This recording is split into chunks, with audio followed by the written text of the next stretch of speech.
What if Jeffrey Epstein was black? Would his story have ended the same way? Would he have been shielded by the powerful, protected by the privilege of being white? Or would justice have come swiftly and mercilessly? Today, we step into that alternate reality, not to defend Epstein, but to confront a question about race, power, and how America decides who gets away with what based on those facts. Jeffrey Epstein's power didn't just come from his money alone, it came from access. Presidents, princes, billionaires, scientists, they all shook his hand, attended his parties, and boarded his private jet. But let's be honest, could a black man, even with billions, have moved in those same circles with ease?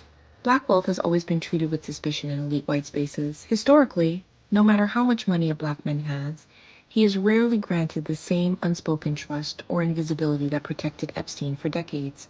When the media talked about Epstein, they used soft words: financier, philanthropist, eccentric. Even after his conviction, headlines often painted him as a flawed genius rather than simply calling him what he was, a predator. If Epstein were black, do you think they would have ever used words like philanthropist? Or would they have plastered his mugshot everywhere, labeling him a monster or thug without a trial? But just because of the color of his skin. In America, race shapes not just who gets punished, but how stories get told.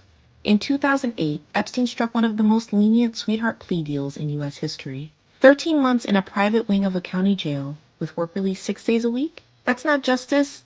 That's a vacation, some quiet time, a reset. Nothing intended to change the spirit or the behavior of the man. Ask yourself, would a black man accused of the same crimes against young white girls ever receive that mercy? History says no. The justice system has destroyed black men for far less.